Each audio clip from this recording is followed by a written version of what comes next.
أعوذ بالله من الشيطان الرجيم بسم الله الرحمن الرحيم قالوا تالله لقد آثارك الله علينا وإن كنا لخاطئين۔ انہوں نے کہا بخدا کہ تم کو اللہ تعالیٰ نے ہم پر فضیلت بخشی اور واقعی ہم خطا کار تھے۔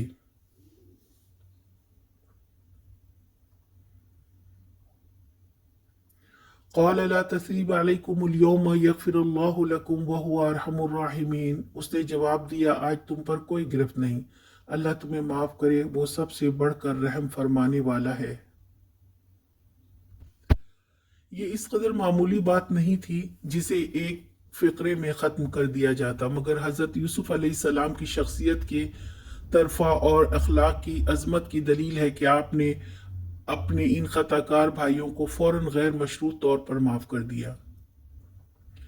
یہاں یہ بات بھی نوٹ کر لیں کہ نبی کریم صلی اللہ علیہ وسلم نے فتح مکہ کے موقع پر اپنے مخالفین، جن کے جرائم کی فہرست بڑی طویل تھی اور سنگین تھی، کو معاف کرتے ہوئے حضرت یوسف علیہ السلام کے اس قول کا تذکرہ کیا تھا۔ آپ نے فرمایا انا اقول کما قال ابی یوسف لا تثریب علیکم اليوم، میں آج تمہارے بارے میں وہی کہوں گا جو میرے بھائی حضرت یوسف علیہ السلام نے اپنے بھائیوں سے کہا تھا، جاؤ تم پر آج کوئی گرفت نہیں ہے۔